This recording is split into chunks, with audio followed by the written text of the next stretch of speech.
Hello tout le monde, j'espère que vous allez bien. J'ai décidé de revenir aujourd'hui. Quel enfoiré! Oh! Ah, je faisais quelques vocalises. Excusez-moi.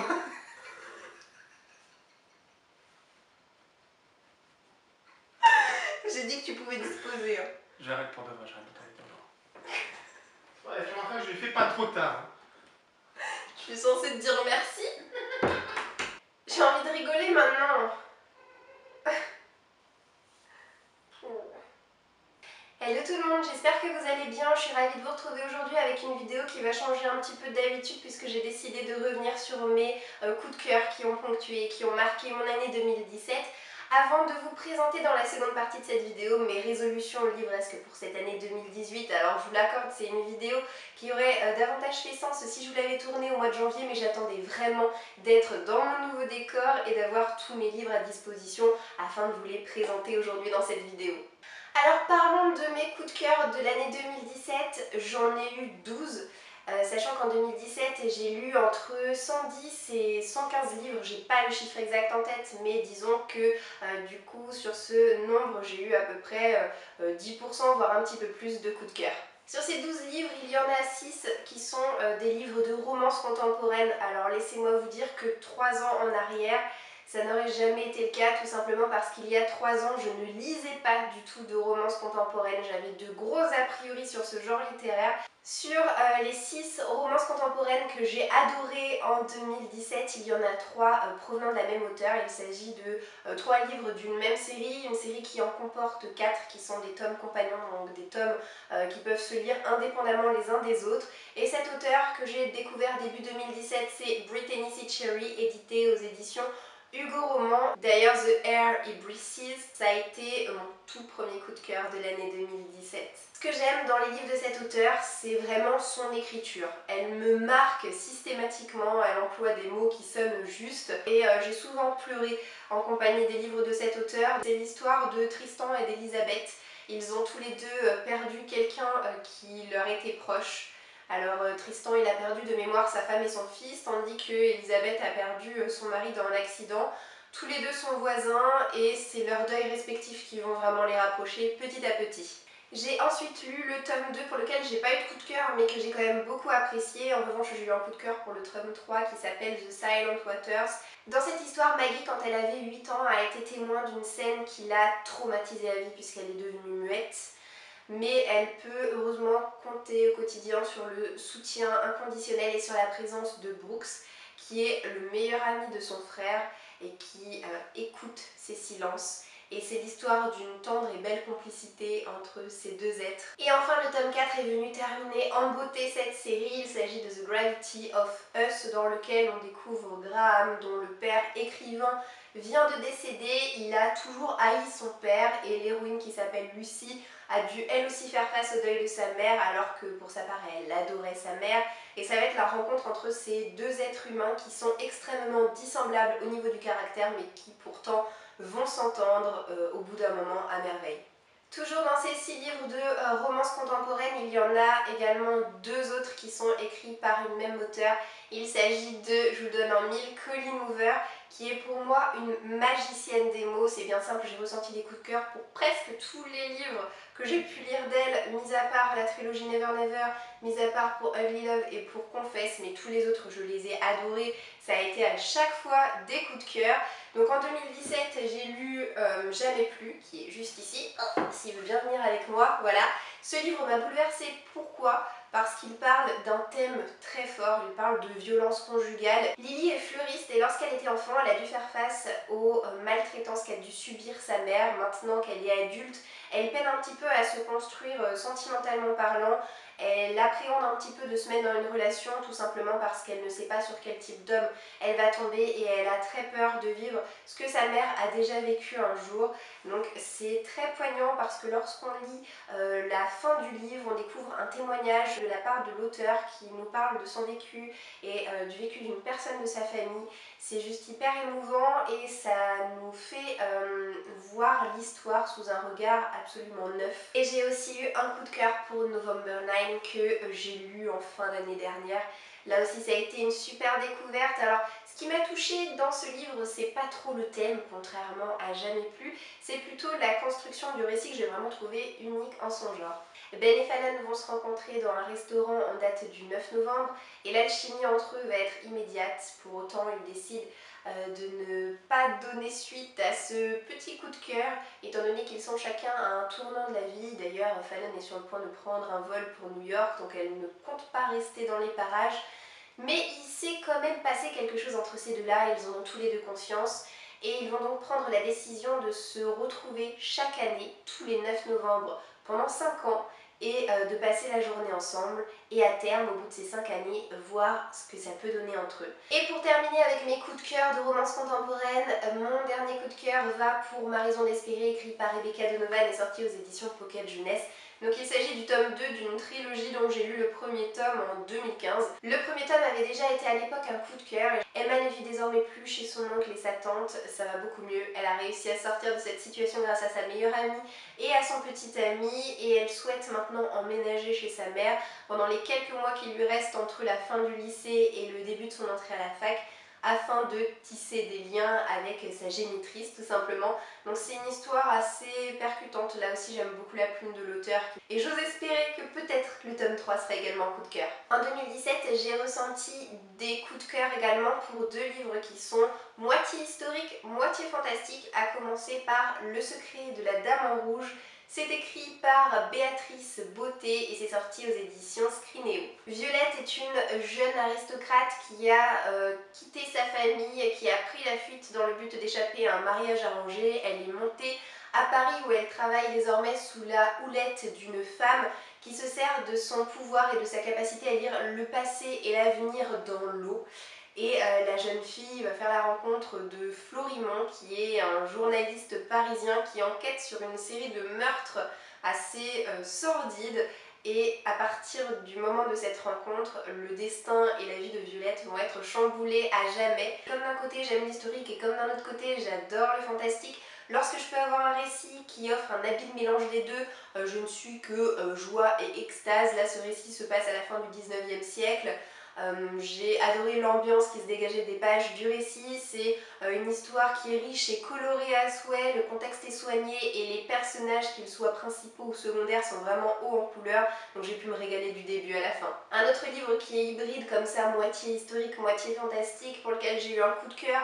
Donc celui-là vous devez certainement vous en rappeler parce que j'ai eu un coup de cœur en fin d'année dernière, donc ça reste encore assez récent. C'est le premier tome de Lady Hélène, écrit par Alison Goodman et sorti aux éditions Gallimard. Ce livre se passe sous la Régence. On découvre Hélène qui vit depuis le décès de ses parents chez son oncle et sa tante. Elle entame sa première saison dans le but de se trouver un mari, donc ça va être la panoplie des balles, des réceptions, des festivités diverses et variées.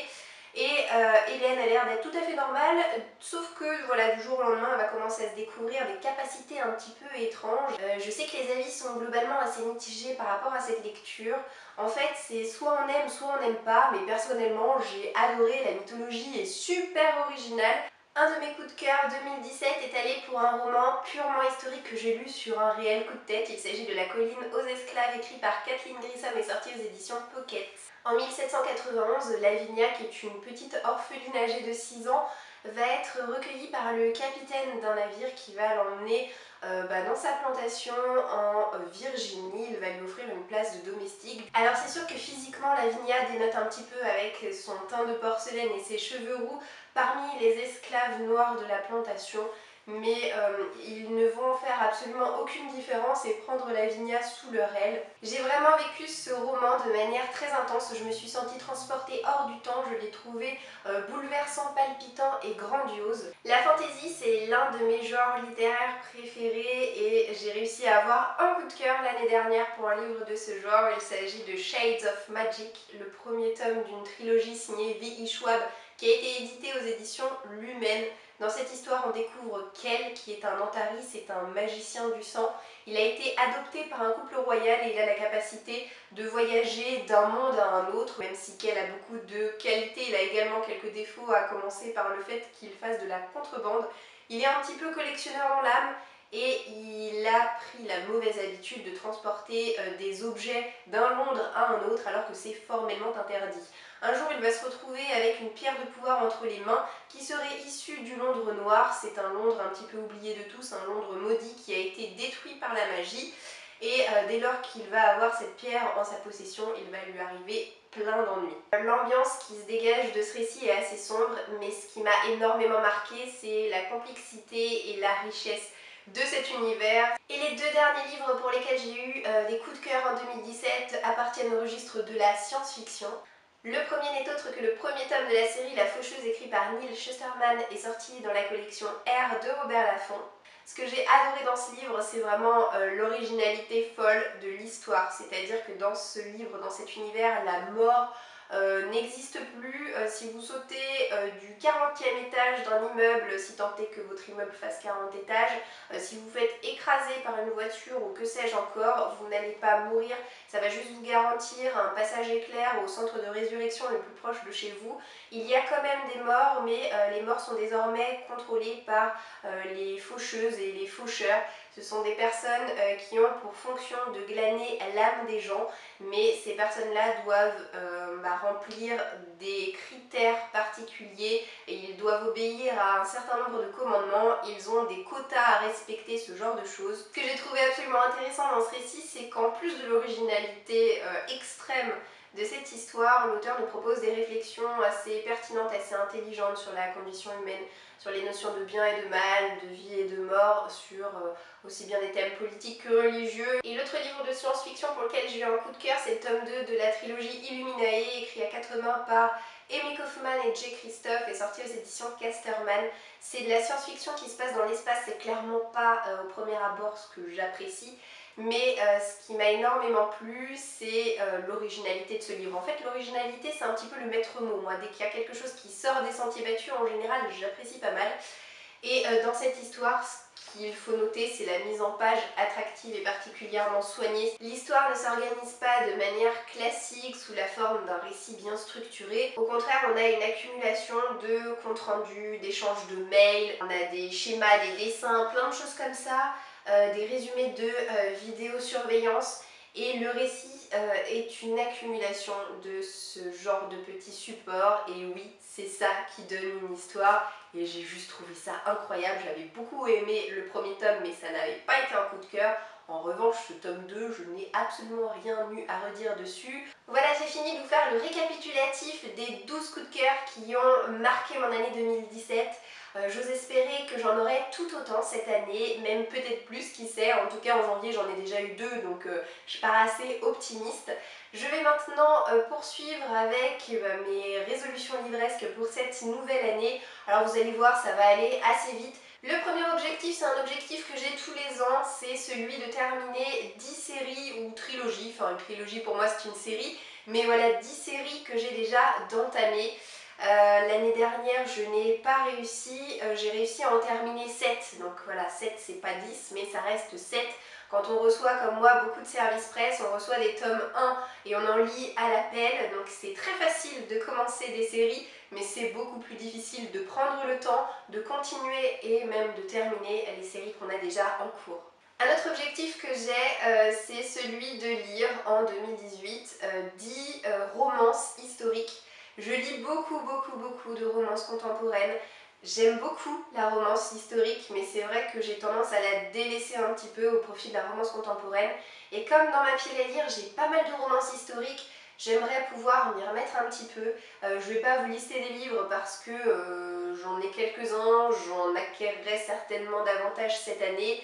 Mais voilà, ça se fera un petit peu au fur et à mesure, mais c'est sûr que j'aimerais lire beaucoup de livres sur ces 10 livres de Lisa Kleypas, qui est quand même une auteure que j'adore. Un autre de mes objectifs en 2018, c'est de lire 10 livres qui font un petit peu partie de ce que j'appellerais des reliques de ma pile à lire, c'est-à-dire des livres qui ont résisté au tri massif que j'ai fait il n'y a pas longtemps. Et à chaque fois que je les vois, je me dis, il faudrait quand même que je les lise. Le premier livre, c'est Kéliana l'assassineuse, écrit par Sarah Gima, c'est sorti aux éditions La Martinière. Je possède les 3 premiers tomes dans ma pile à lire, donc je pense que vraiment il est temps que je débute cette série.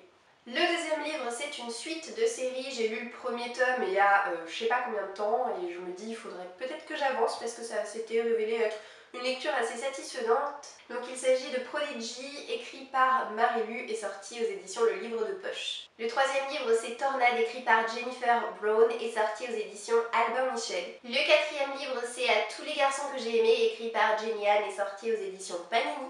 Le cinquième livre, c'est aussi une suite de série, c'est le tome 2 des chroniques de Michaela Lane, sorti aux éditions J'ai lu. C'est un livre écrit par Karen Marie Moning. J'ai lu le premier tome il y a à peu près un an de ça, je dirais de mémoire. Je l'avais moyennement apprécié, c'était sympa, mais vous savez, j'ai toujours un peu de mal moi quand il s'agit de livres fantastiques qui abordent les faées comme créatures surnaturelles, mais tout le monde me dit que oui, tu verras, dans la suite de la série, c'est encore mieux que ça. Donc j'ai envie de m'accrocher parce que vous savez quoi, j'ai acheté absolument toute la série il y a des années et des années de ça. Avant, je fonctionnais comme ça, c'est-à-dire qu'avant même de savoir si un livre allait me plaire, je me prenais tous les tomes. Dieu merci, j'ai arrêté de faire ça. Le sixième livre, c'est Cruel, écrit par Kat Clark et sorti dans la collection R de Robert Laffont. Le seul livre jusqu'à présent que j'ai lu de Kat Clark, c'est Confusion, que j'avais moyennement apprécié, qui d'ailleurs ne fait plus partie de ma bibliothèque. J'ai envie en tout cas de découvrir d'autres livres de cet auteur, donc j'ai en ma possession Cruel mais également Revanche. Donc j'ai envie de les lire dans leur ordre de publication. Je verrai ce que je pense de celui-ci, si ça me donne envie de continuer la découverte des livres de cet auteur. Le septième livre, c'est le dernier tome de la trilogie Nea Chronicle, écrit par Jean Vigne et sorti aux éditions du Chat Noir. Alors ce livre, je le possède depuis très longtemps maintenant, depuis plusieurs années, et le lire me permettrait de terminer enfin la trilogie. Exactement pour les mêmes raisons, je me suis notée de lire le tome 3 de la trilogie Le Dernier Jardin, écrit par Lorraine De Stefano et sorti aux éditions Casterman. Le neuvième livre, c'est le premier tome de la trilogie Pacte Obscur, écrit par Bettina Nordé et sorti aux éditions du Chat Noir. J'adore cette couverture. Et enfin, le dixième et dernier livre que je me suis noté, c'est le tome 2 de la série Oniria. C'est une série écrite par BF Paris et sortie aux éditions Hachette. En 2018, j'ai encore envie de lire en anglais, mais je dois vous avouer que je vois à ce niveau-là mes prévisions à la baisse, vu tout ce que je vous ai déjà montré comme livre à lire. J'aimerais quand même réussir à en lire 3 et ces 3 là pour être précise, à commencer par The Unbecoming of Mara Dyer écrit par Michelle Hodkin. J'aimerais également lire un contemporain, Second Chance Summer écrit par Morgan Matson. Et pour en finir avec les livres en anglais, le dernier que j'aimerais lire cette année c'est Air Awakens écrit par Elise Kova. Voilà, bon maintenant je vais être honnête avec vous, je suis quasiment convaincue de ne pas avoir le temps de lire tout ce que je vous ai présenté dans cette vidéo pour cette année 2018, parce qu'en plus de ça, j'ai mes 5 livres de pile à lire que vous me choisissez voilà, à chaque saison à me caser, et je fais passer ça quand même en priorité parce que je pars du principe que c'est vous qui me choisissez mes lectures, donc je me dois de les lire en temps et en heure. Donc voilà, ça me permet quand même de me challenger, ça me permet de vous montrer quelques livres de ma pile à lire dans cette vidéo. Et puis oui, voilà, c'est toujours bien de se fixer des petits objectifs. Maintenant, j'en mourrai pas, je n'en ferai pas un cinéma si à la fin de l'année je me rends compte que je vais pas y arriver. En tout cas, j'espère que cette vidéo vous aura plu. Je vous souhaite quant à moi de passer une excellente journée et je vous dis à très bientôt dans une prochaine vidéo. Ciao ciao!